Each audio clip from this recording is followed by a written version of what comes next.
Did you hear that, or is it just me that hears it? Okay. No, the recording in progress. Yeah, we heard that. All right. So yeah, I want to welcome you both, Chris and Kathy, and those who are going to catch this replay, or those who are watching it on any of the places I've tried to stream it to. Forgot to make sure you guys can hear me out of my microphone. Yeah. Okay, because I want to make sure I have it on, and because if it's like this microphone over here, then it sounds poopy. And so I know there's going to be some more people that hop in as we get going, because that's kind of how it went last time anyway.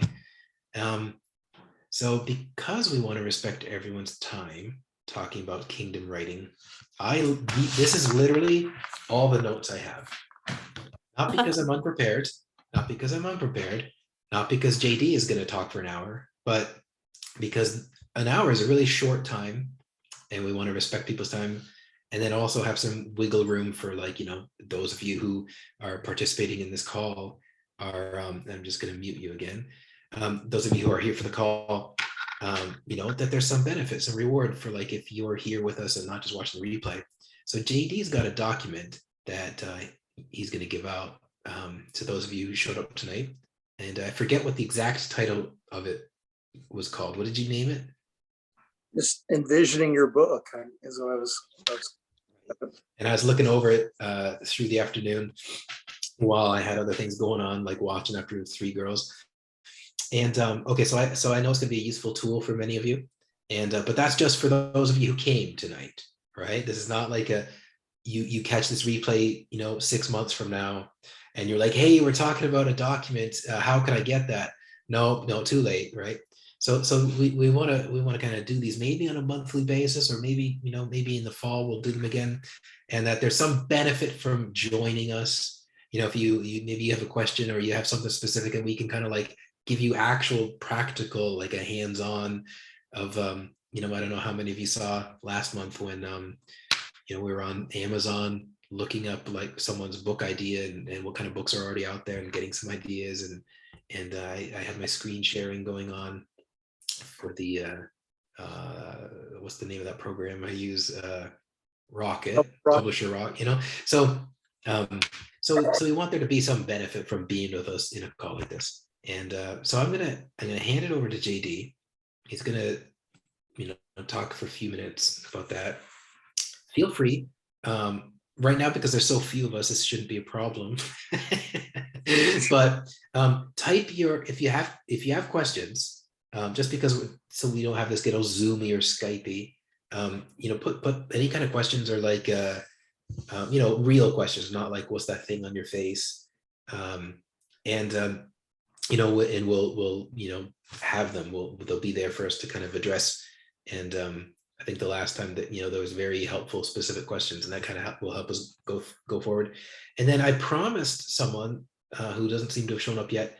I was chatting to someone less than 24 hours ago, and I said I would cover. Me and JD would cover some differences between self-publishing and traditional publishing, and that's probably going to take up our whole hour. That's the whole, so it's not that I'm unprepared with so few notes. These are just the things to make sure I don't forget to mention. And so take it away for a few minutes, JD, and of course I'll interrupt you myself. Hey, Steve, it's always good to be with you. Chris, Kathy, whoever's watched this later on, I'm so glad you guys are looking into this. I mean, writing is huge. Writing's significant. It's a way for us to speak and reveal our stories, our experiences, our insights, our revelations, our, Steve and I have talked about this before. You think about all these incredible people that have had these amazing experiences, and they've never actually documented them.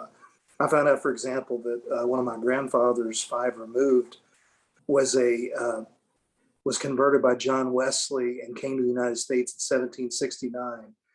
All the men at that time that were Methodist preachers kept journals, but for some reason my grandfather didn't. So he has all these experiences, all these stories, all these moments, and he didn't document them. And I feel like it's a tragedy. Here it is, 6 generations later or whatever. And I don't know his stories. I don't know what he knew. I don't know what he understood. I don't know the experiences. Yeah, I don't know what it looked like to live in colonial America like he did. And I mean, I would love to know that. I would love to see that. But stories are powerful. Writing is powerful. It captures your voice. It captures your experiences. It captures something of your destiny, your calling, your vision. In the document that we're going to be giving out, there's a little part I kind of want to touch on this a little bit, but I think a lot of times people want to talk about writing. They want to talk about what they're going to write, or how to write, or where to publish it at, or like Steve was talking about a minute ago. Am I going to be traditionally published, or am I going to self-publish?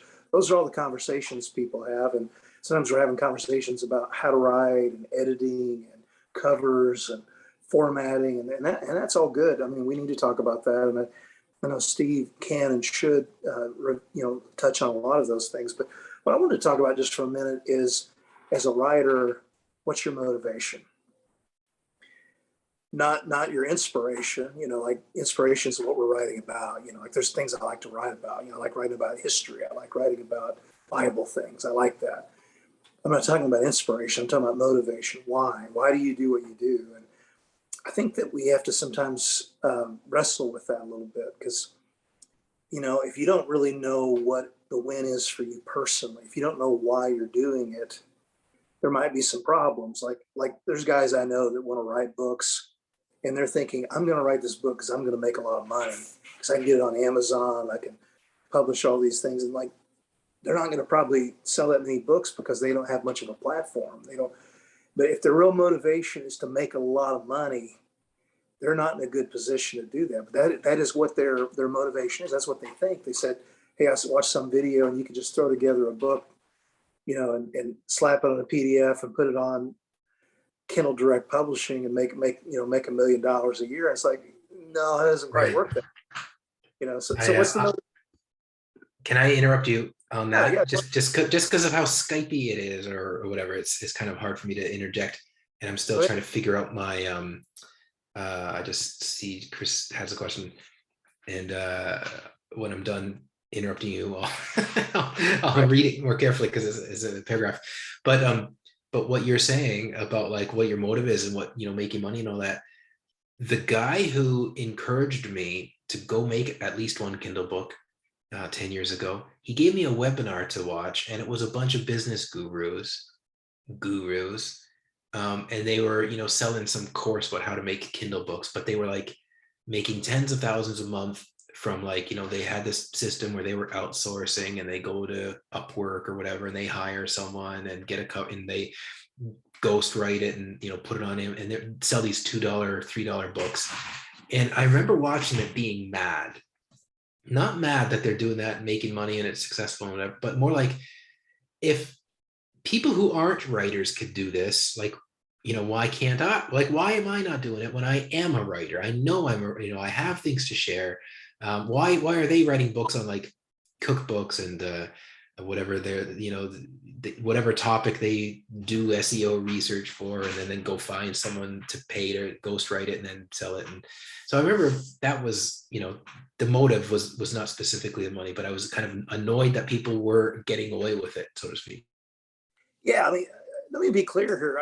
It's great to make a lot of money. I mean, if you can realistically, if you have a motive to make money and you're in a position to do that, please do it. I hope that you sell $10,000 a month. I mean, I know some people.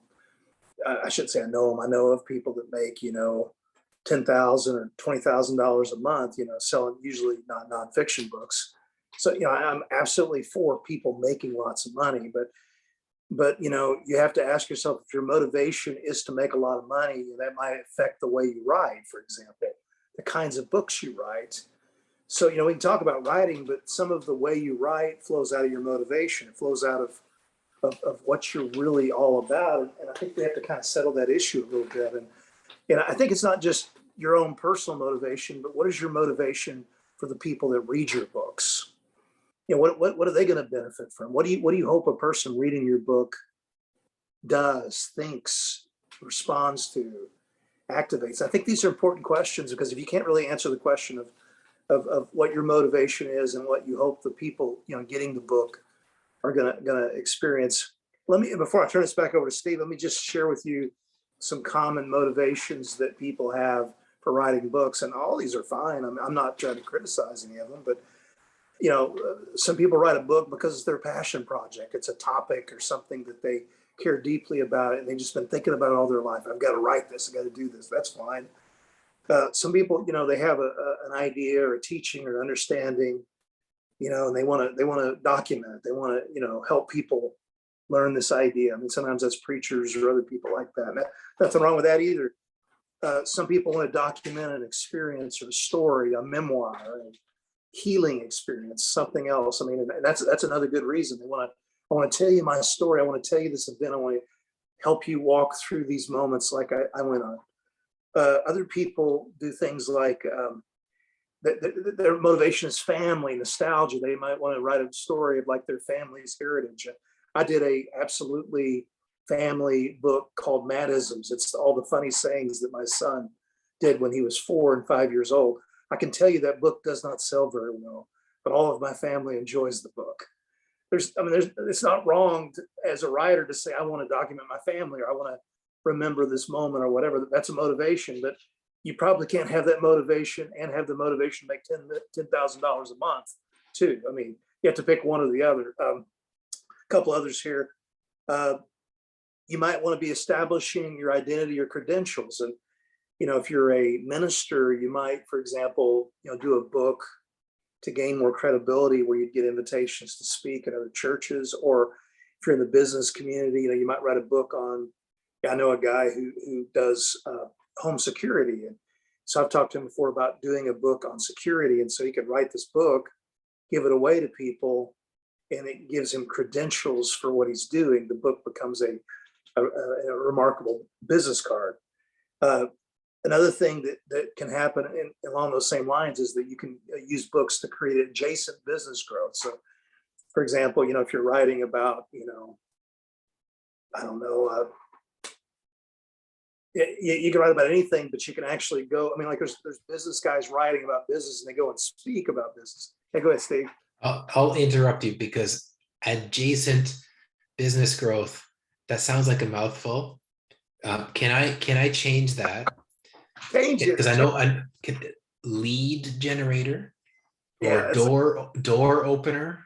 Yeah, I don't know. I don't know about you, but I like those kind of phrases much better. Does that work for you? Yeah, I think I probably need you as my editor for my notes and things here. But just the point being is, if you understand that you're writing your book and the money is not going to actually come from the book, but the book opens the door for other opportunities. For example, okay, I mean, I hate using religious examples. I know some of you guys have that, but I wrote a 3-volume series about 5 years ago on healing. And some people told me that this book was going to open the door for me to have relationships with some high-level ministers. And it turned out to be true. I have a friendship with like Randy Clark now and Bill Johnson, and some of those in that book actually opened the door for that.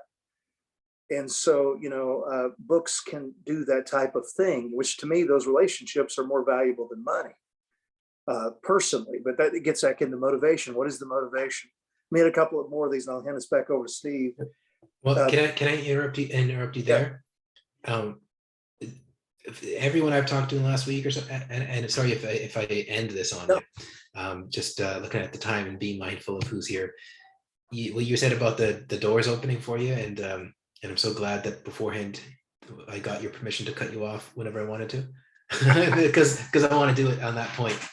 A lot of the people I've talked to in the last week is just like what you're talking about. It's not about the money, but there's like other intangible reasons or benefits, or so be it, that they're after with their book, like you and I, but at the same time, I feel, and I don't know if I'm veering off further from where you're going to this, but I feel like a lot of Christians, and I don't know if we talked about this last time, because JD and I want to do like a different topic or kind of focus each call, so that like if you go in the archives, we're not saying the same thing like every time we do a call, right?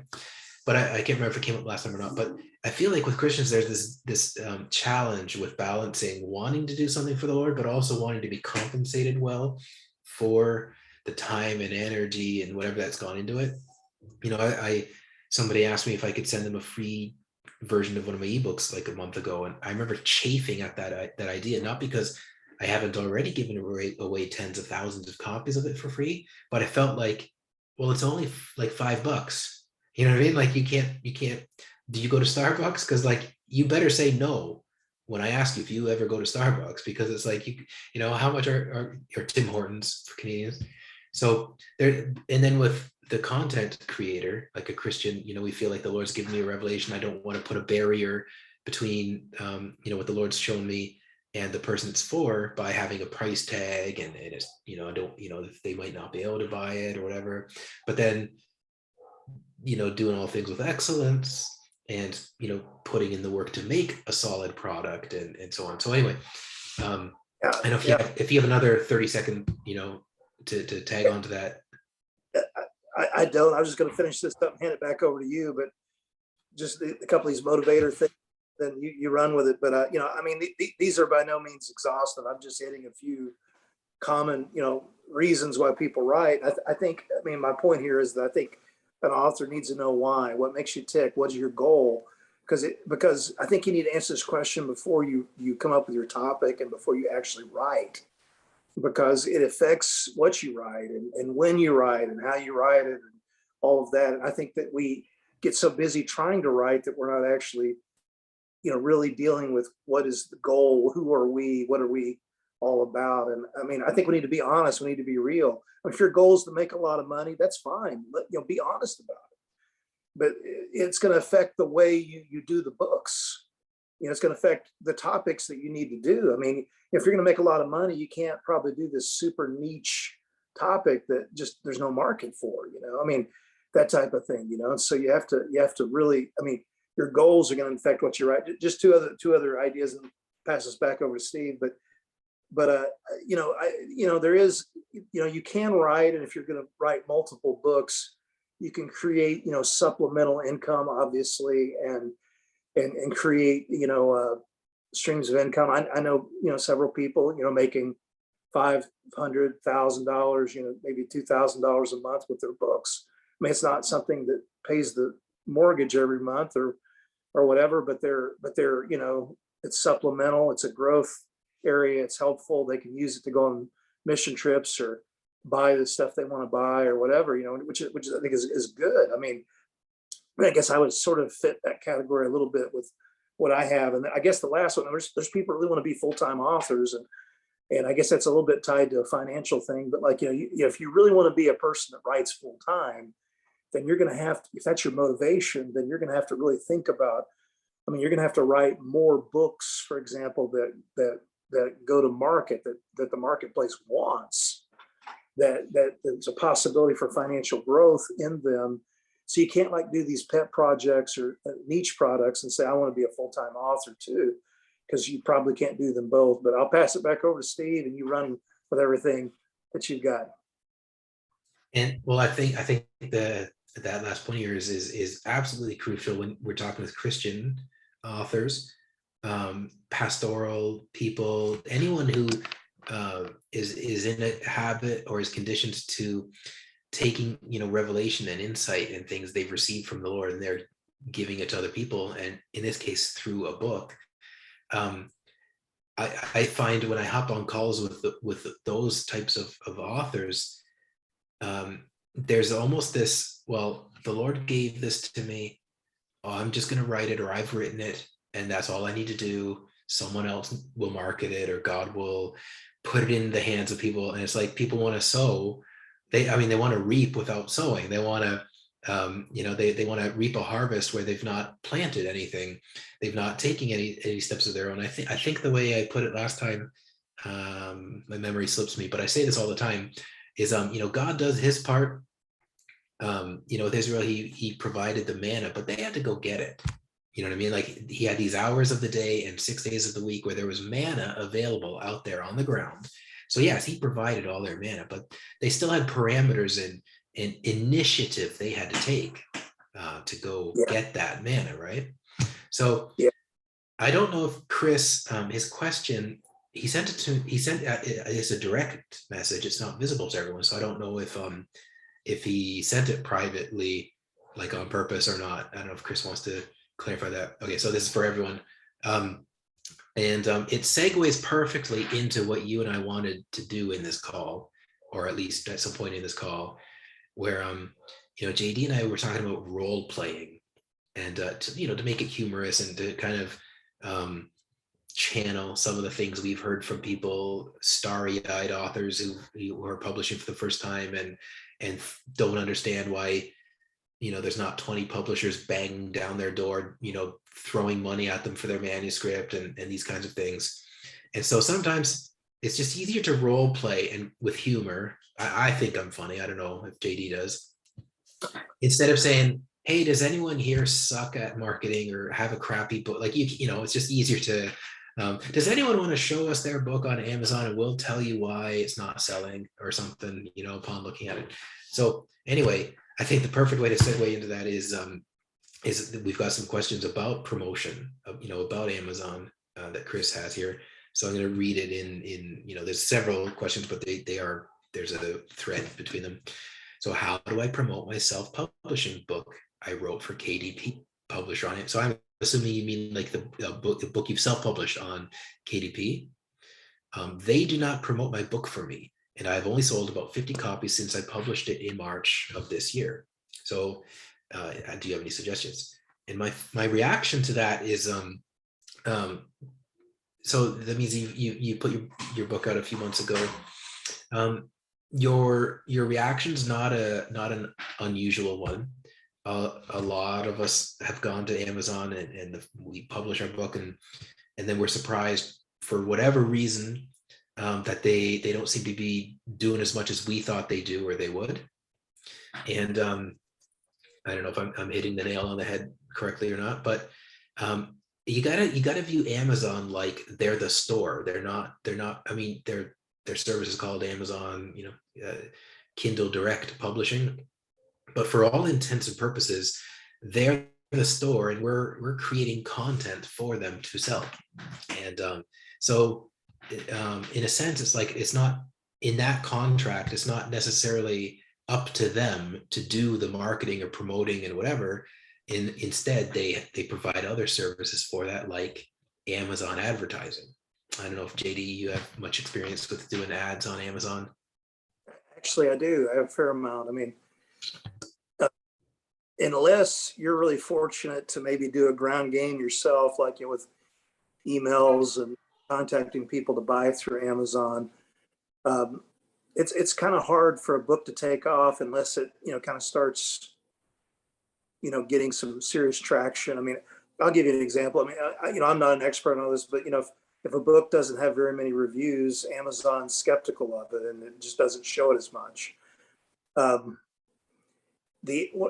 Steve can weigh in on this because he has more experience than me, but I do ads on most of my books. I don't spend as much as some, but advertising on Amazon trains Amazon to show your audience, the audience that's specific and niche your book. And if you do a pretty good job of showing that audience and they start buying, then Amazon has a better algorithm to show your book to the kinds of people that would like it. And I've tried advertising in every arena, and the Amazon advertising is by far the most effective.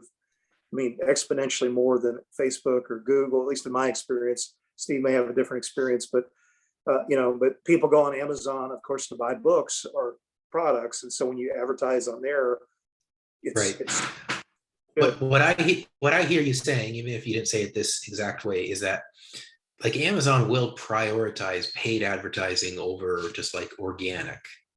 They got to make money however they can, right? And Jeff Bezos is notoriously known for having said things like, we don't care about making money on our tablets and our Kindles. Those devices are to get people in for like, buying the content and the video, Amazon Prime, music, and books, Kindle, right? So that said, Yeah, my experience with, I think I want to segue away from ads. We can cover it on another occasion, just for time's sake. We're almost at 7:30 as it is. But I'm gonna not read the rest of his questions. Instead, I'd rather kind of get to the role playing, and then we'll probably address them in our. So I said we could flip a coin or something, but I Yeah. want to be the author, and you be a tradition. You're a traditional publisher, and you Yes. get like 1,000 manuscripts every week. Yes. And I'm another one of them. Okay. Yes. That's Very- our context. Yeah. And feel free, everyone else, you can put specific questions, because there's so few of us. I want to try to make sure that we get to them.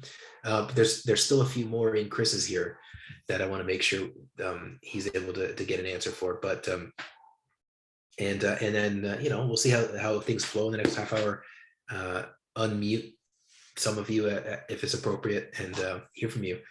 But anyway, take it away, JD. I'm the latest starry-eyed author who's come to you with a manuscript. Okay. I see you sent your manuscript to us. What's your goal with this manuscript? What do you think you're going to do? Well, I am going to touch every single English-speaking Christian on the planet with this book, and they're going to become so much more knowledgeable in this topic, and be more intimate with Jesus like they never have before. And you're the publisher who's going to do that for me. So how many social media followers do you have? I mean, since your goal is the whole English speaking world. Well, I've got about 16 Twitter followers, and I've got about 150 people on Facebook. So I'm pretty sure I can sell like 130 books just on Facebook. And I have a blog spot, a blogger email. Sorry, I don't mean to mock anyone here if that's what you have. Okay. I still got one. Mind. So you're gonna get this book to 1 billion people, let's say, or 500 million people, with 16 Twitter followers and 100 Facebook. I don't know. You know what? The Lord told me to write this, and I obeyed. And He's gonna take care of the rest and put it everywhere. It's in His hands. So how much have you invested in editors and development and just personally? No, nobody's going to touch this. I have transcribed these revelations exactly as the Lord gave them to me. And so, having someone edit them would just sully the work, sully the So you want me to publish this, but you want me to edit your work at all? I don't see the point. If I'm transcribing exactly what God gave me, why would you edit it? So help me understand this. I'm supposed to invest, I don't know, $2,000 to $5,000 in your book, and you have no platform, no real strategy to promote your book. Look, this book is so powerful. It will sell itself. It doesn't matter if I have 20 Twitter followers. It doesn't matter, because if you take on this project and you put it all over the world, you're going to make like all sorts of money anyway. And you can end world hunger with the proceeds, for all I care. I'm just the messenger, and I've just transcribed, I've written what God told me, and He told me He'll do the rest. So I just assume you're a part of the rest. Well, okay. So no, you've done minimal preparatory work. You don't want to, edit this. You have no marketing plan, and you now want me to invest $5,000 to $10,000 or more in what would seemingly be an impossible to market book. Right, you got it. I'm gonna, but I want to correct something you said about the 5 to 10,000. I've heard it's as high as $20,000. So, for those of you who this will benefit hearing it, a traditional publisher or like a established publishing house typically pays, I've heard Brad Herman and a few people kind of say a figure like this, 20,000. So you've got a publishing house that wants to make money, right? So if they wanted to not just break even and get their $20,000 back, they will, they'll want to see your following. They want evidence that you're capable of selling like 2,000 copies of your book the first several months or month or whatever, right? I don't know what the exact number is. And then, like I framed it for you in the beginning, that you're, you get 1,000 manuscripts or whatever every week. That might be a bit exaggerated, but a lot of these publishers, there's a school of thought that you got to get an agent, and the agent will shop your book around and find the right one. But they get like 1,000 manuscripts. And then there's some publishing houses that they take on the manuscript directly from the author. And that's what happened with me with Destiny Image. Is Brad Herman was a acquisitions editor, and he was shopping. He was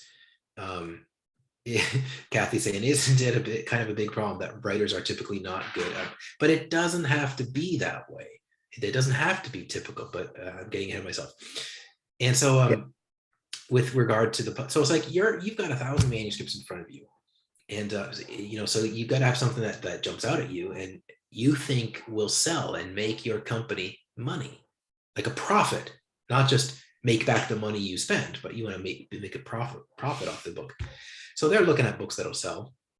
They're looking at anything from, and it's just the way it is. As much as all of us, I think in this call, and for the most part who will listen to this, want to impact people's lives with things God's putting through us and stuff. They they have a business to run, and you need to pay their staff and whatever and make money. Yeah. Here's the other side of it too, Steve. I mean, you know this, but like, let's say lightning strikes and you get the book deal, and you're like, wow, look at this moment. But like, you're getting anywhere from 8 to maybe, if you're lucky, 15% royalty on the book sales. And that's on what the actual publisher makes. So I mean, if they're wholesaling it out, that's half or so. So, I mean, you're lucky to maybe make $1 a book, maybe, if you're lucky, on the royalty percentages. And of course that would, I mean, it's, if you sold 10,000 books, you might make, $10,000, but I mean, that probably not going to happen. They're going to cut out some of their expenses and what have you. I mean, it's, being on a actual, publishing house is not all it's made out to be, really. There's that too. I could do a list of pros and I could do a list of cons for being with a publisher. I could do one for self-publishing. But my favorite thing about self-publishing, the books I've self-published, is I can do what I want with them when I feel like it. Whereas I've had people instant message me. So there's this comment about making a living as an author. Well, if you have an audience, I've had 2 or 3 times over the years, I've had people message me to let me know my book was on sale, or the Kindle version of my book is free, and say, oh, the publisher didn't communicate with me that they were doing that. I would have coordinated some of my efforts alongside them, so that was one disappointment. Otherwise, if you're able to get your manuscript to be that 1 in 1,000 that the publisher picks, or they go looking for and they find yours and think they can make money selling it, you're still gonna have to do much of the marketing. I know that was part of Chris's question here. For my next book, I'm thinking of going with a more traditional publishing company due to their promotion.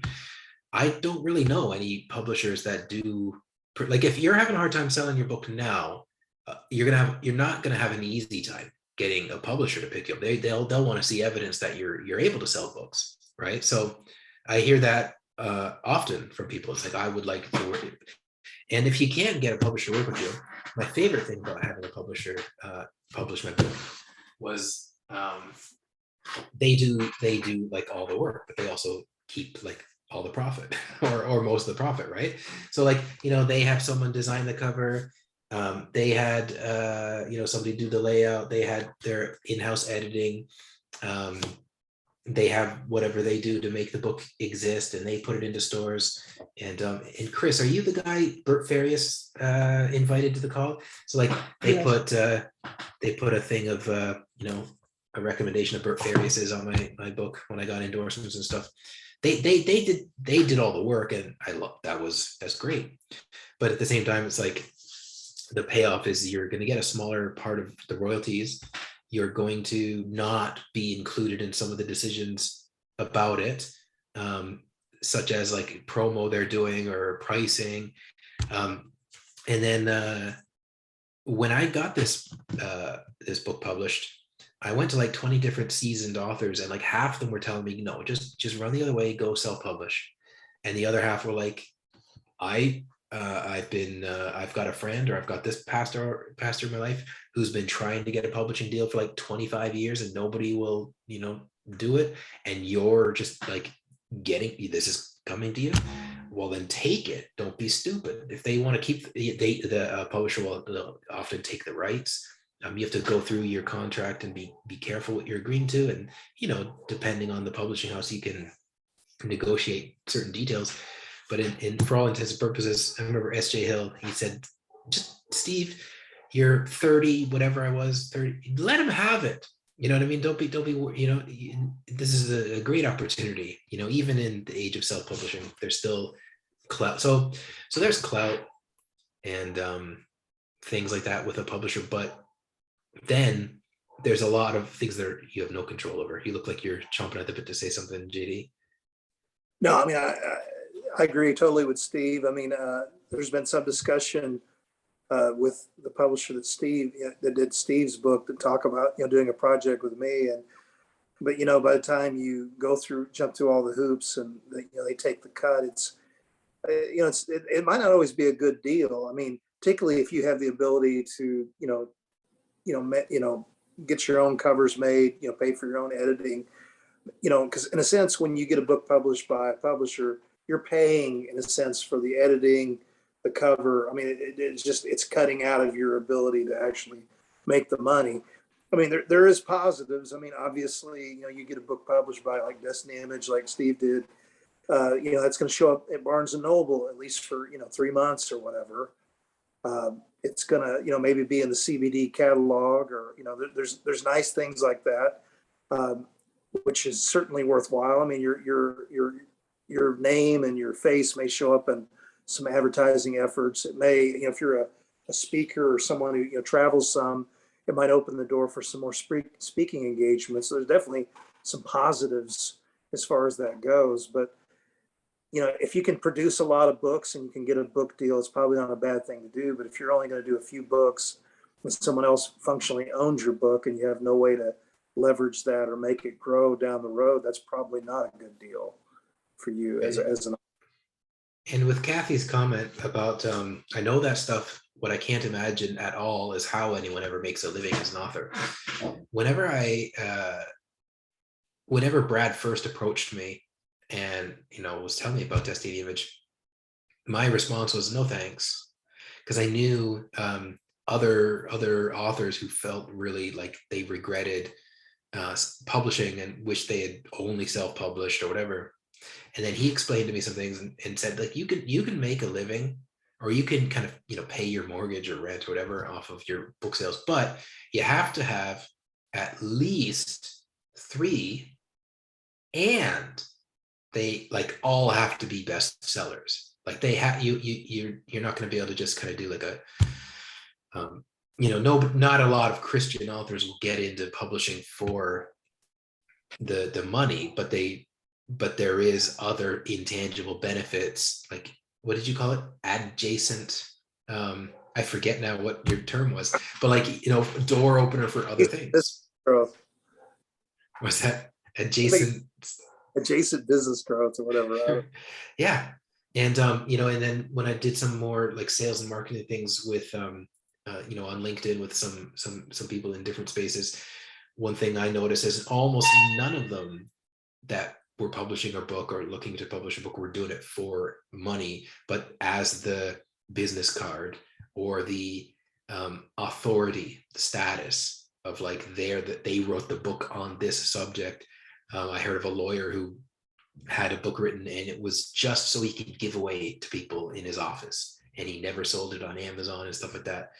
So you make a living off the book itself. You got to have several and you got to be selling well, but using it and thinking of how to leverage it as like something else or a door opener for, to go through something else. And just the last thing I want to say before I forget, because it's pertinent to Chris's question still about, I'm thinking of going with more of a traditional publishing company due to their promotion.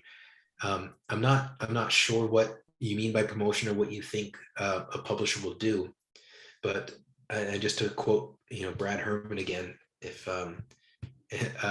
when the way I like it is how he put it for me, that a publisher can get your book onto bookshelves.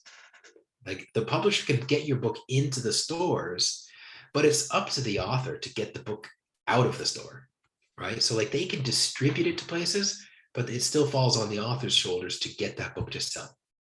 And so a publisher is not some kind of silver bullet for if you're struggling with book sales. So I don't want to be like the bearer of bad news, Chris, but what I would anticipate is if you're disappointed with your sales so far, and keep in mind, your book has only been out for 3 months. It's not, I had my healing book out for like 5 years before I finally tried ads. And then it was like pouring gasoline on a fire. It was like this kind of dead book that now, has some momentum again. This was in 2018. I started ads. And I'm like, why didn't I learn ads sooner? Like who knows where things could have gone and who could have read the book and whatever. And with regard to I wrote down bookshelf to remind myself not to forget. So like if a publisher is able to, see what kind of work you're doing with your previous work, they're not going to think they can make money off your book if you're struggling to sell it when they go looking for it and do their research. But if you are, like I know people like Praying Medic, he's been approached by publishers and he just finds it in his best interest to stay self-published for how profitable it is for him. And Blake Healy is another one. I know for many years he didn't care about the idea of working with a publisher, but then eventually relaunched one of his, or I guess the only self-published book he had at the time, The Veil. And now he's got I think 3 books with Charisma House. So if they can see like if a publisher looks at if the author is selling the book and capable of selling the book, they don't just kind of do all the work. And in fact, unless you're like Bill Johnson or Stephen King, some well-known figure that they can hitch their star to, it's mostly up to the author. Well, Chris, there's some other things to think about in terms of your marketing and strategies. I mean, obviously Amazon is a huge strategy and we don't want to overlook that. And ads on Amazon, I think, are certainly a good way to look. But here's some, I'm trying to do this myself. I haven't done it as well as I like, but what you want to do is try to create a mailing list, start gathering the contacts of people that like the things that you teach, that have supported you in any way. I mean, and we're not just talking about friends and family, but just even loose acquaintances. I mean, you might go through all your contacts, figure out who these people are. I mean, for example, you could go and take a portion of your one of your books and give away 3 chapters or something. But I'm a fan of this. I get pushback. I know Steve can't do it being in Peru, but like, I have physical copies of my books and I have a Shopify store. And so I try to get to my own list of people and sell directly to them with the understanding I'm going to keep a higher percentage of the sales of all of those. And so I can sell 200, 300, 400 books sometimes and actually make some money just through that effort. And then I would, of course, go on Amazon too. Now, some people criticize me for that because they say, well, you're losing the ads. I'm sorry, you're losing the sales on Amazon. You're losing the movement. You're losing maybe perhaps the reviews. And there's a portion of truth to that.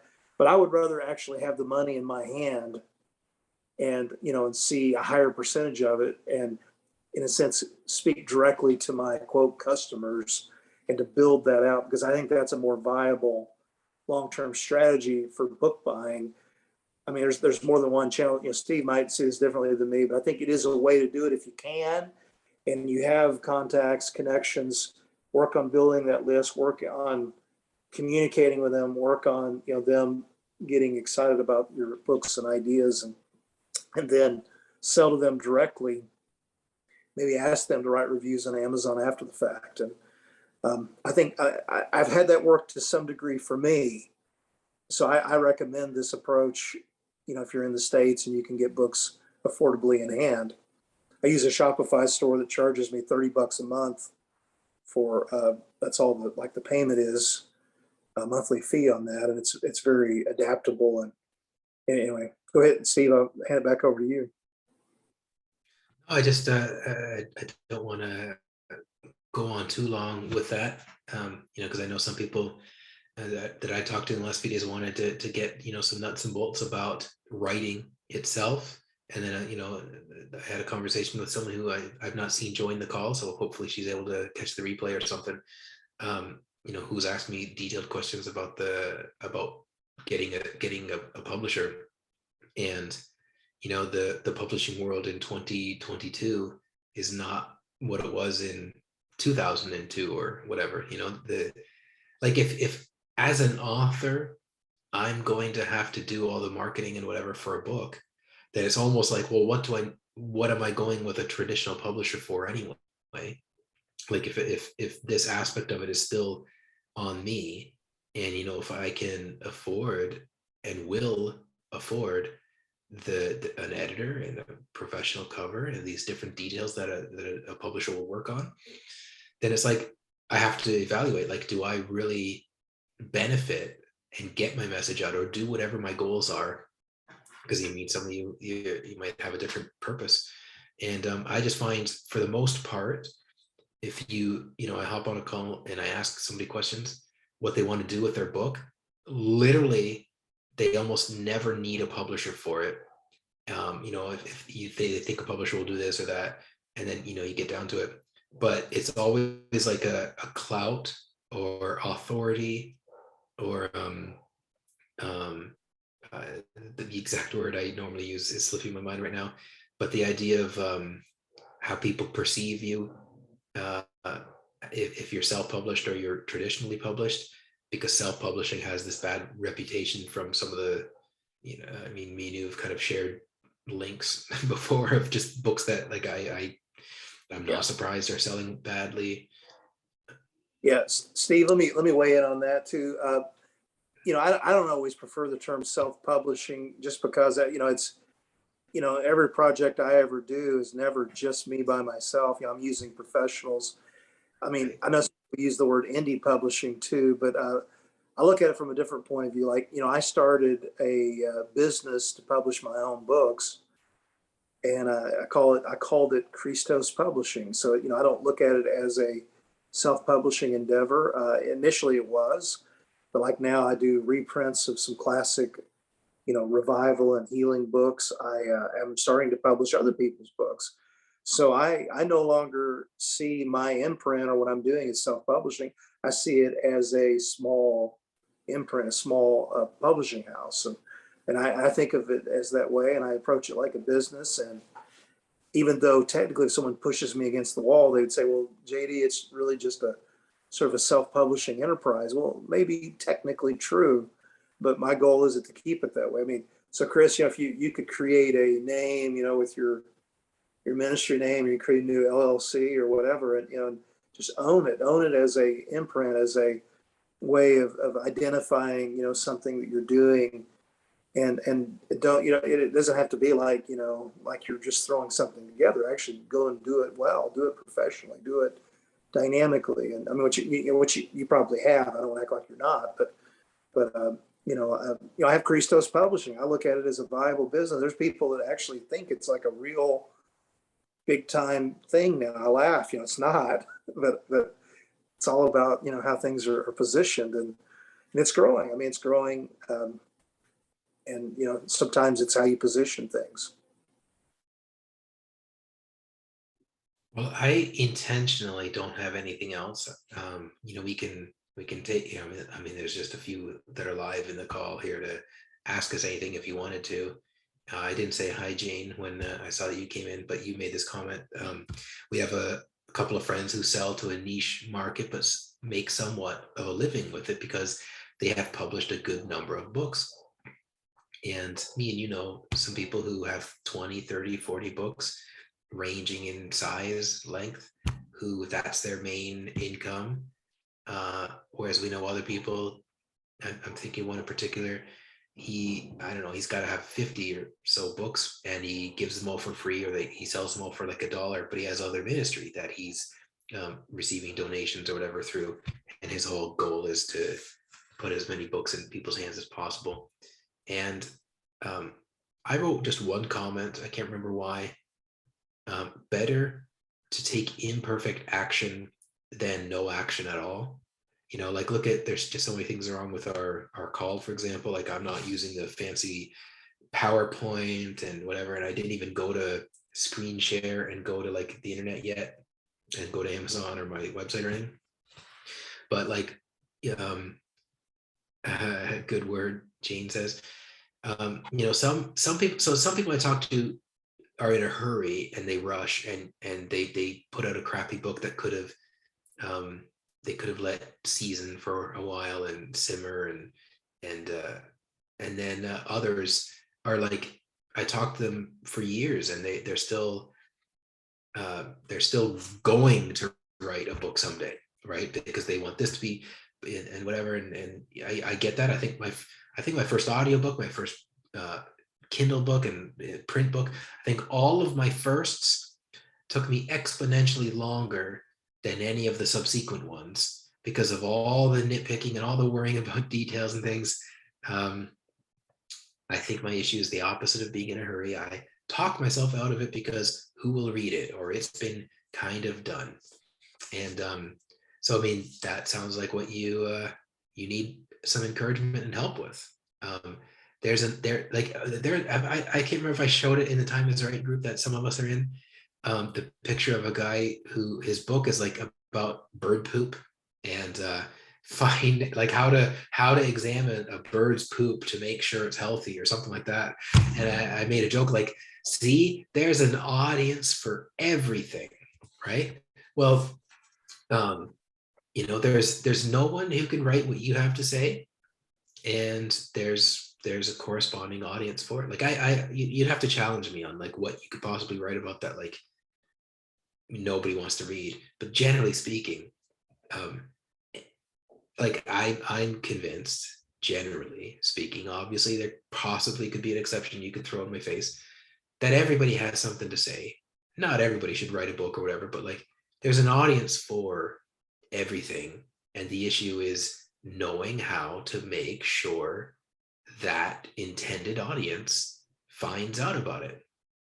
Like that's all marketing and promotion is. It's if you're a business, or you create entertainment of some kind, or you create content like a book, is how do you help, or you're a business and you need customers, how do you make your intended audience find out about you? Like that's all marketing is. And some of us JD, you can answer that because I don't have a 501c3. I don't understand any of that stuff. So I don't have one. But just to finish my answer is people overcomplicate and then other people don't bother putting in any strategy, and they just go spam social media with their book or whatever. But if you know how to, make sure your intended audience can discover you, then I think your attitude and approach starts to change as to what self-promotion and marketing is. JD. I'll make a brief comment on the 501c3. I guess all of it would just depend on a lot of other questions. I mean, if you already have a 501c3 and that's where you're getting, for example, a salary, or and you wanted to make this a part of building out your 501c3, that's valid, and you could do that. Functionally, your book then becomes sort of owned by the 501c3, and I mean, if you can, I would almost recommend just start a actual LLC, start a business, and just create a separate category. And then you can actually sell the books that wholesale to the 501c3. And so the 501c3 can make money with the books, but then you still sort of own your books, and it's not confusing, because I'm not sure you are going to be able to increase your salary if you sell more books. Maybe you will, but I think that you should have a right, if you can, to make that a separate enterprise. That's my opinion. If I was in your spot, that's what I would do. I would create an LLC, and then if it's acceptable, I would maybe wholesale the books then to the 501c3 ministry. So it's making money on the books, but you're still, that's a separate pot. And so you can manage that how you see fit. That's my opinion. That's a little bit of a tax and board question of your 501c3 and issue of what you're doing with your time. If you're on 501c3 time when you're writing the books, they might technically be the property of the 501c3. But I mean, it just I guess it all depends. Anyway, I know that's a highly specialized. I want to answer Jane's question, because on the one hand, yeah, there's a balance. There's a balance between putting it out there, like not worrying and striving for perfection, that like you take 15 years and you've still never put the book out because of overblown perfectionism. But then the other is rushing. And I'm of the opinion that, on the one hand, thank God for the safety net of KDP, where you can go in and you fix a mistake you found and you can re-upload the book. You didn't like of the publisher print like 2,000 copies and now they're that's it. You've got some typo in like 2,000 copies that exist. So I'm all for, like, I love the safety net of KDP, but as a reader, I despise when I'm reading a book and there's issues, or I find out later, like a book I've read or bought or whatever is like re-released as with a new title, or there's like an additional chapter or some kind of thing where it's like I sort of feel I doubt, or I get the impression Jane's not specifically asking that, but those are examples that come to mind for me of why it could backfire on you, or you could have the person I showed you the screenshot today, JD. You remember earlier I showed you what the message I got. I'm not screen sharing, am I? Okay. Well, let me read. I had someone contact me today, and I asked her if I could share her, quote her, and I promised not to refer to her by name. And she said, I don't care if you use my name, but I still want to be, because I don't know where this video will go, or if me and you will use it in some way for like on my website or something. So I want to be respectful of her. But she says to me, out of thin air, out of the blue, she asked me if I could go into her account, her KDP, from what I helped her self-publish, if I could go delete her book, or at least put it on pause and unpublish it for now. And I was kind of trying to get back and forth, like, well, why? Like, because I helped her I went through it with her. We hired a great editor. The cover is professional, like all the things you need for a good book. But before marketing, you need to have marketing. And I'm just going to read the whole quote. Just bear with me for about 40 seconds.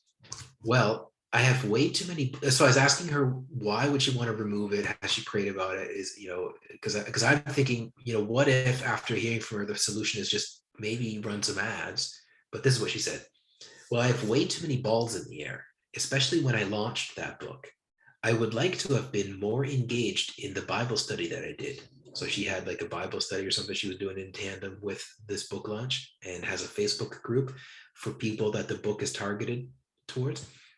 I would like to do more social media posts, would like to have done Instagram and emails and a launch party. So many more things as far as engagement goes in that area. I also would have liked to have made sure that I did more follow-up and posting on my author page and that kind of thing. I had an idea of the investment that I needed to make and thought that I could do it without that kind of investment, or that it wouldn't have made much of a difference. I was completely wrong, and I knew that I would be completely wrong. I just approached it way too lazily, and I would like to be able to devote specific space and time and relaunching and setting up the communication that I would have liked to have made sure that I have this last time, so that everything could be more continuous than it has been. I hope that makes sense. It's like I wrote the book, but I really didn't honor myself or the book in the marketing process. So that's the bulk of it. There's more chatting back and forth. And the impression I got from talking to her is, it's like I'm not happy with how I launched the book, so I kind of want to pull it off Amazon and redo it. And so me and JD were talking, like, what do you think? Is this necessary? If you were, in my shoes or the author's shoes? So anyway, that's kind of an ongoing thing. I just got that message earlier today. But my knee-jerk reaction was like, okay, there's reasons that relaunching a book can be beneficial. If she just launched this last year, and I was a bit surprised that as it led up to the launch, I was a bit surprised that she didn't do things that I thought she would do, and I just thought maybe she's busy. She's got kids of similar age as mine, but then today wrote me this, like, no, I want to. It's like I want to go big or go home. I want to do it right or not do it at all. I want to. So I'm kind of like, yeah, I don't mind. I just wonder about things like when the reader, because sometimes when I've updated a book or changed something in a book, and you have to go into your settings and you can ask Amazon to kind of notify people who've already downloaded the Kindle and notify them of an update or and then they ask you questions about like what's the update, and I think there's some situations where they'll just not let you notify, but I think times they notify have to do with like additional content and it's too late to give me this. It's not too late. So there's these things that Amazon will allow you to notify people who've purchased the Kindle that you have an update. But I've noticed it depends. It'll depend on if the reader has their notifications on, because I don't. And so I've gone into my account before and seen all these different books that there's like an updated version for and whatever. So that safety net that you can fix a problem and whatever. But I just decided I want to add a new chapter or stuff like that.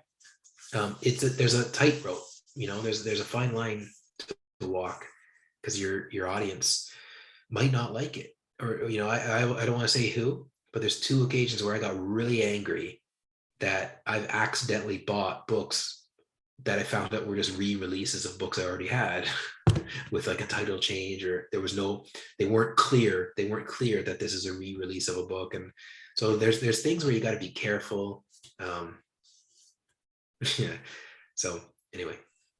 Yeah, Steve, I don't know if you had any thoughts. I mean, we're about out of time, but where you want to hit just maybe a couple of writing things just for, just for good measure on some people. I mean, I don't know if you guys get my little PDF. There's some kind of writing strategy things, but like,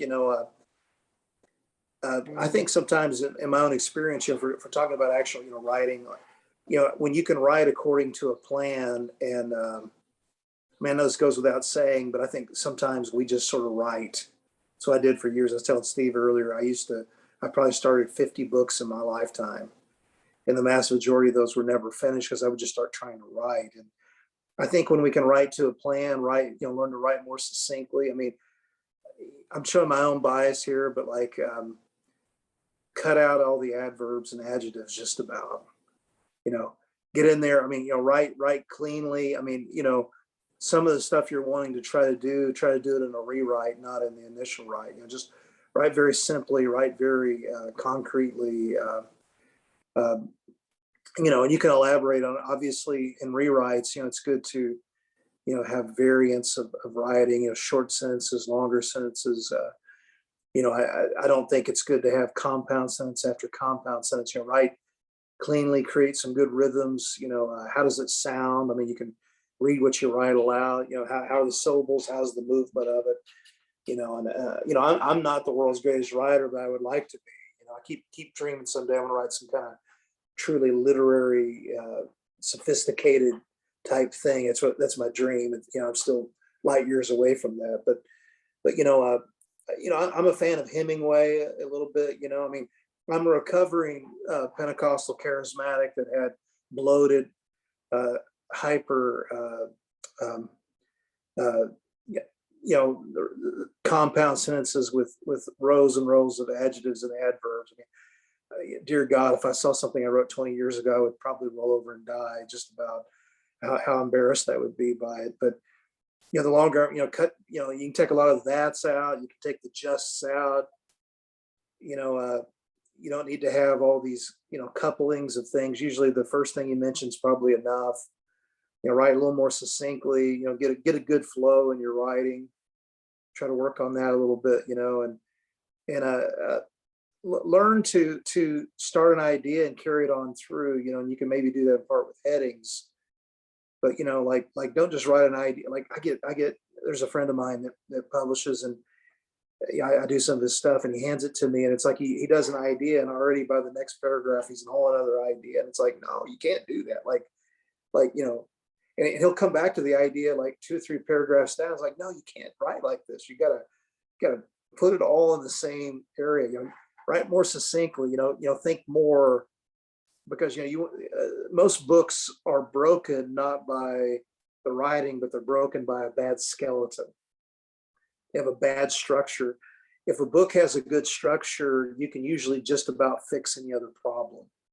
But if the book has a bad bone structure, that's going to create major difficulty to fix, and in some cases it can't be fixed. And I'm afraid too many people have bad bones and bad layout, and that's why I think we need to be thinking a lot more about the bones.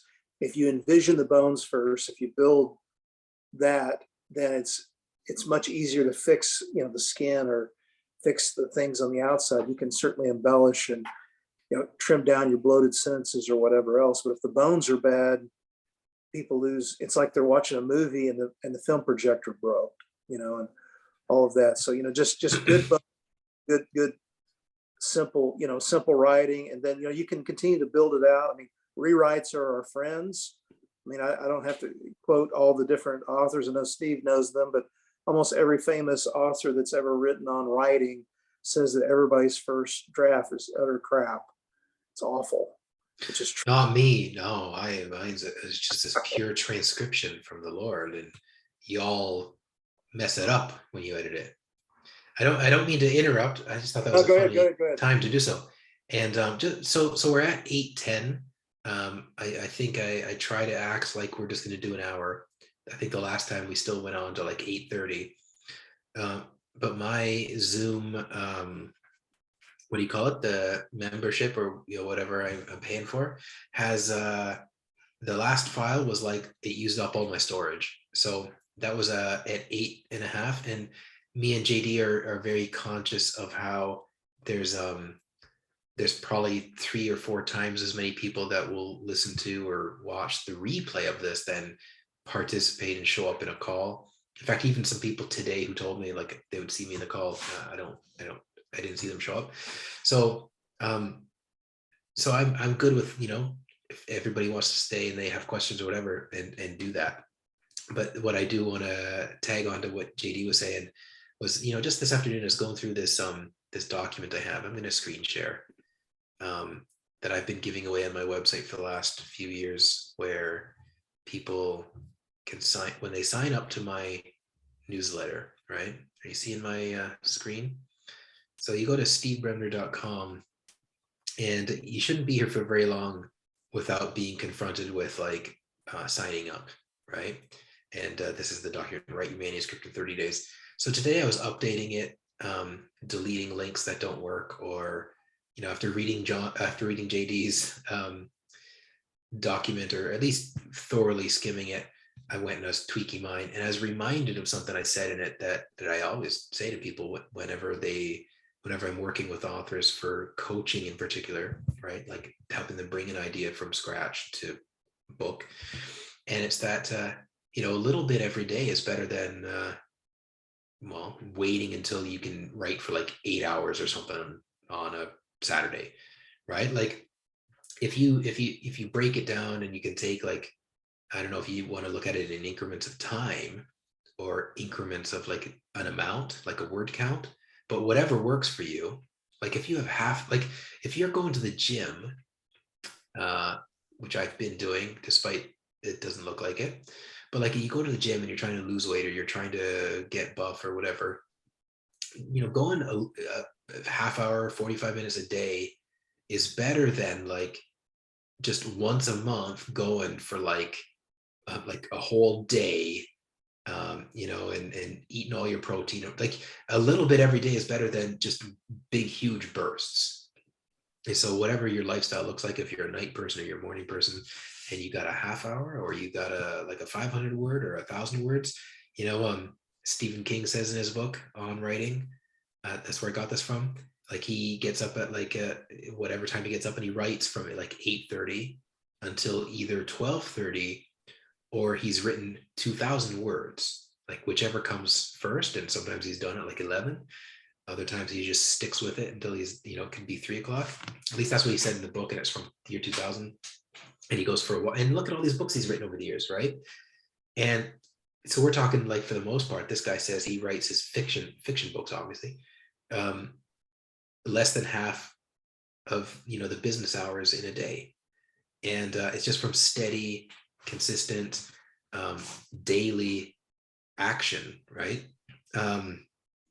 So I'm saying that to say, I talk to people and they overcomplicate it. They think they need to have 8 hours a day every day to write, or they're not going to ever write their book or whatever. But slow and steady wins the race. And I'm just on my Amazon page. I'm kind of having a hard time seeing it because of our videos here. But like this healing book was the result of blogs, where over the course of years I've been writing blogs, and sometimes the topic was healing, sometimes the topic was other things about being a missionary or life in another culture and whatever. And then by the time I pieced it all together, put it into a book, and got it changed, and there's things I was doing differently with it, and piecing some things together to make one chapter instead of separate ones and whatever. I'm saying that to say, this is like, in a sense, the result of 4 or 5 years of just kind of somewhat regular blogging. And then the tongues one, there was some of it I got from this is the Spanish version, but this is the cover the publisher put on it. Why am I showing you the video? The I don't know if you see my screen still, but this book, 20-something% of it maybe might have come from my blog, and then the rest of it was just a couple of weeks of late at night. That was my rhythm of life in those days. But the idea was slow and steady, or consistent. I guess to make it easier, I'll go with the word consistent, and stop share. And so if you're able to do anything at all, however small, consistently, is not gonna be you're not gonna get like a bad result. And so I try to help, like when I'm talking to people who feel like they don't have time. I mean, they probably do, and it's just a matter of like rearranging things. Like I've had to do this weekend or this month in my life. I'm a night person, but I've had to be getting up at 6:30 every morning lately for reasons. And my point is, if you could do half an hour in a day or 3 times a week, or if you look at it like exercise, consistent is better than big huge bursts. Like there's almost no benefit to just kind of doing like one big huge workout a month or something, as if that makes up for lost time. Like my dad's diabetic, and I remember him saying something to me like, no, I got to eat like regular meals. I can't just kind of like eat this big huge meal once a week or something. You know what I mean? Like our body is designed that way. Well, I feel the same way about writing. And then the more you do it, the easier it gets. It's like a muscle. You're using ideas and you're getting things flowing. And I think for the most part, the people who are going to listen to this, we're Christian authors in particular, nonfiction. I think we had someone join our call last time who was a novelist. But the idea is, we believe and we're accustomed to the Lord and Scripture and communion with Him being a huge, big part of our writing process, more than other genres and niches and topics. And I feel like if you know how to spend time with Jesus and just take your laptop or your notepad or something, then you'll find it much easier to write a book than you might think it is. And I think a lot of the time, especially if somebody's not written a book yet, they've overcomplicated it in their minds.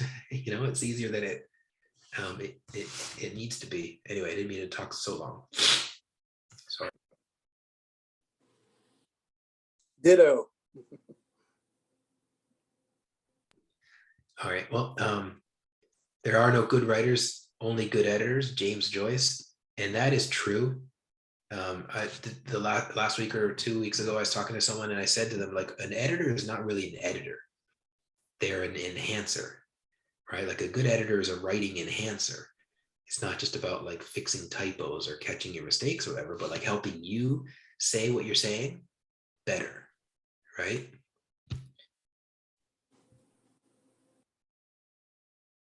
So yeah, so I don't know if anyone else has any specific questions that we can tackle in a minute or two each. We had more people last time, so it was kind of easier to just kind of base it on what people wanted to know.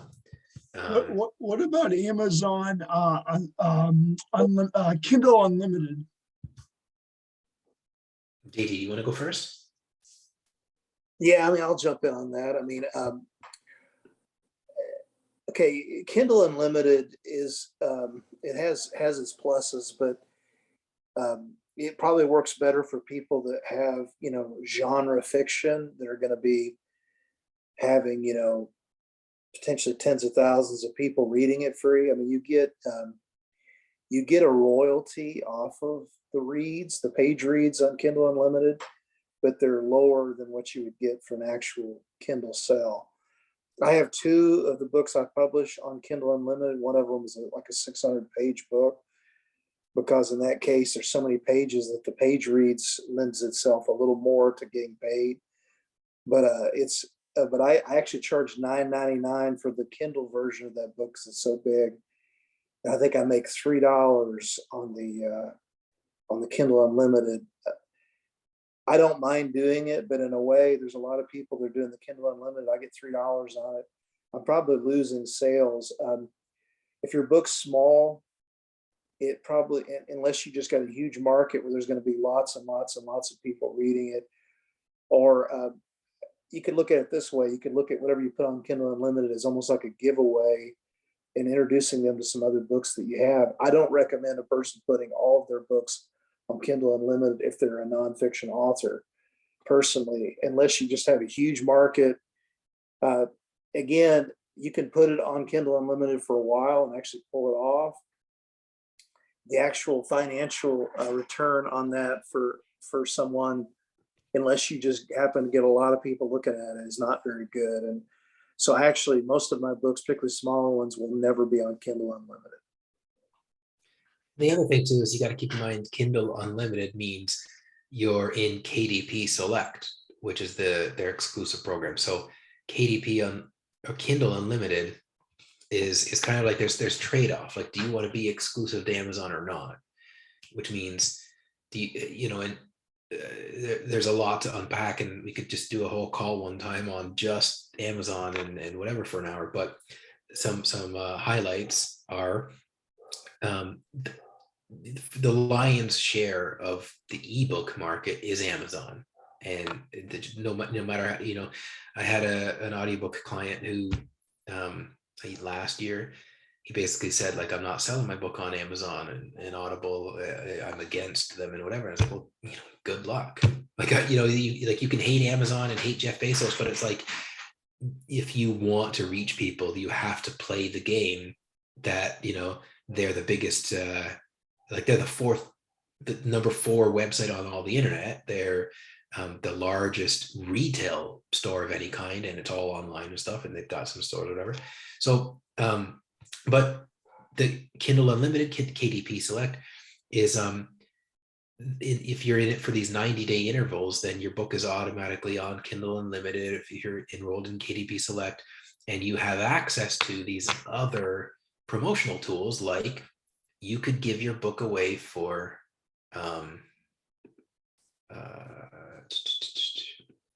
some reason I just see JD in my screen. I don't know what happened. You can give your book away for 5 days for free total. So you could break that up, or you could do it all 5 at once. I've played with different strategies over the years. Or you could do a Kindle countdown, a KDP countdown, where you lower your price to a certain minimum, or it depends on what your price is to begin with and stuff. And it does a countdown showing for how much longer the book is that price. And both their strategies with both. I've I used to always do free giveaways of my healing book and my faith book, but I also had a sign up in it for my email list. So I always viewed it like I was trying to get email subscribers by giving my ebook away for free. And then the more I did it over the years, it's kind of like diminished returns. I don't know if just more people were doing that strategy, or it started to not really be important or whatever. But my point is, Kindle Unlimited, I've never cared about.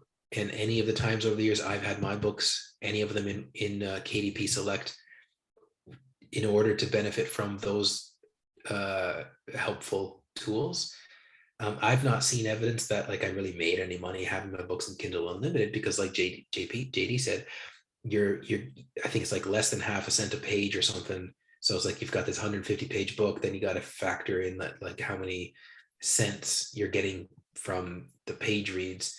And so in the end, it's really like, you have to have a long book that people are like, I don't want to pay $10 to read this. I'd rather just use my Kindle Unlimited membership and read it like free. Or and I've done a lot of that.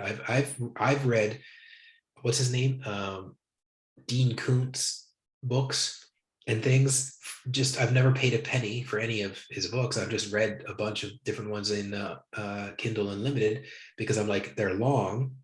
And so if I were to buy the Kindle version of some of these books, that's like the same price as the membership monthly to be in Kindle Unlimited.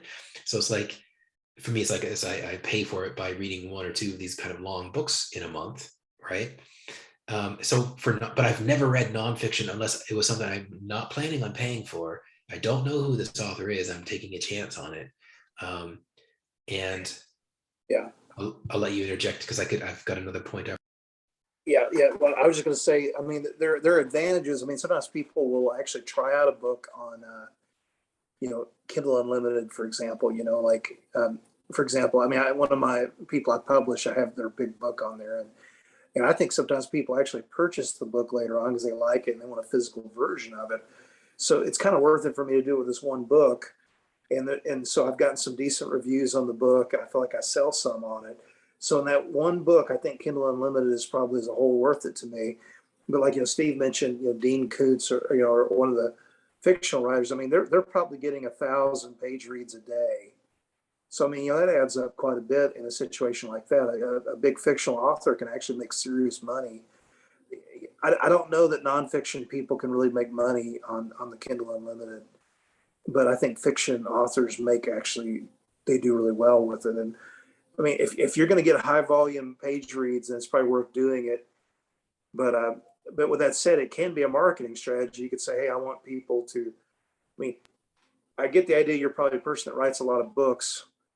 So if you can write books and you want to just almost give a book away, you can put it on there and make it like almost like a lead magnet, for other things. And that's probably not a bad way to look at it, but you're not going to make much money on a nonfiction book on Kindle Unlimited. It's just a fact.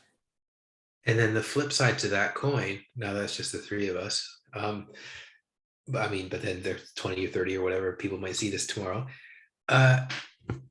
The other thing, the flip side is like, why not to be in Kindle Unlimited? And that's to be able to go wide and be in other stores. No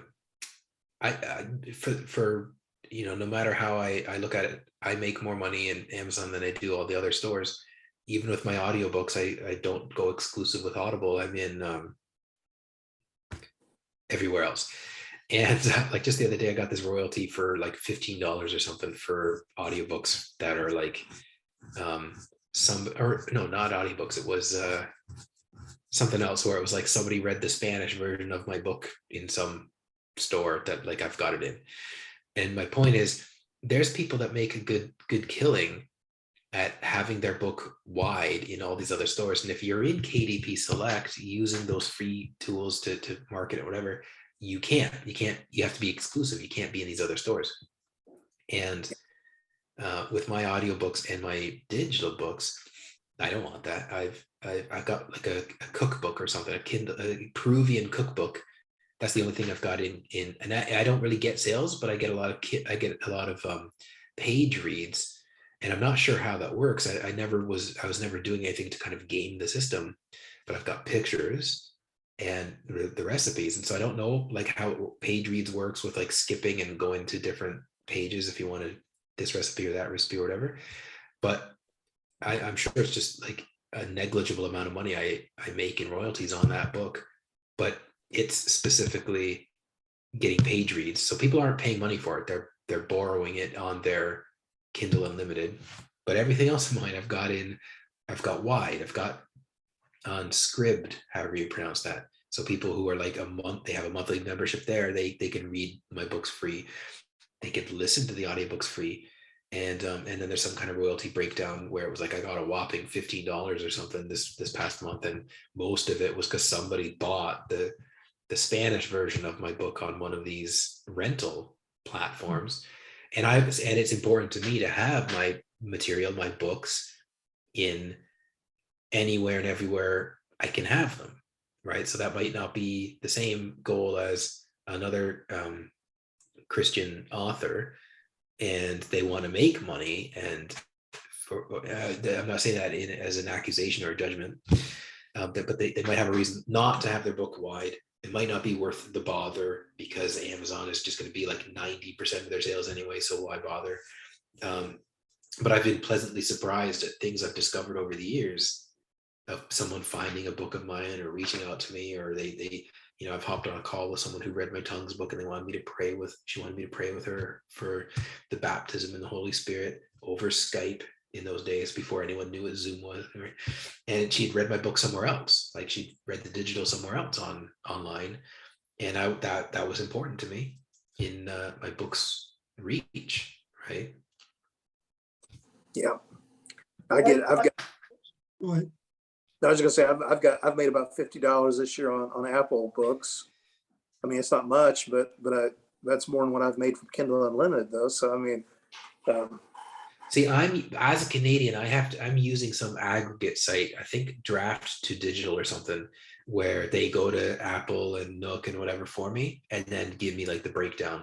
But for a long time, I had my books free on Apple books because of some convoluted hoops I had to jump through that I just gave up trying to jump through to be able to get my tax stuff sorted. As a Canadian who lives in South America and is not American, and what there was just I gave up, and so I had my books that were on Apple for free, and I made the Spanish version. So like the Spanish version of my tongues book, I made it free in Peru and Venezuela because we work with a lot of Venezuelans down here. And so I wanted them to, and a lot of the people we work with are not affluent or whatever. And in this culture, nobody has a Kindle, nobody reads ebooks. It's not like in our culture.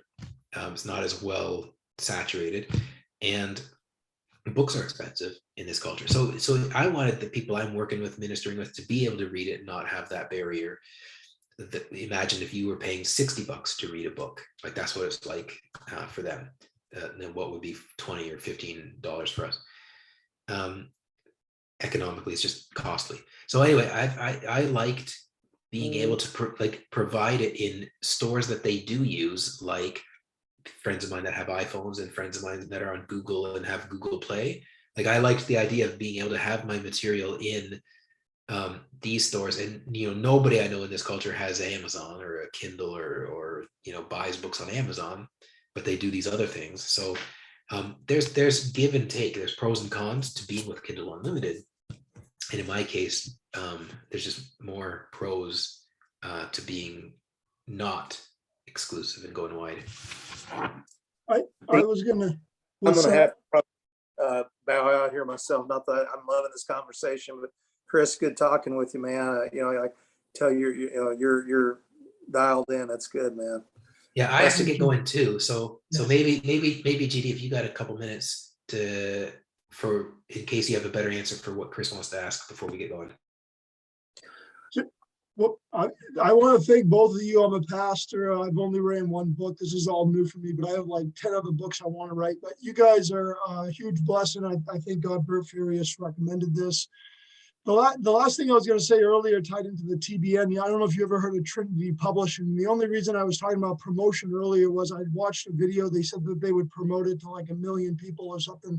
So I guess I just assumed like a traditional publishing company would promote better than say Amazon, like I do right now, like I have right now. So I didn't know if you were familiar with Trinity at all. I'll be having a meeting with them soon for my next book. I'm thinking about maybe going with them as opposed to Amazon for the next one. Well, you could do whatever you want, but I don't want to be on a video saying one thing or another, any company, but I just would look everything over real careful, because there's always plus sides, but you got to look at all the things. What are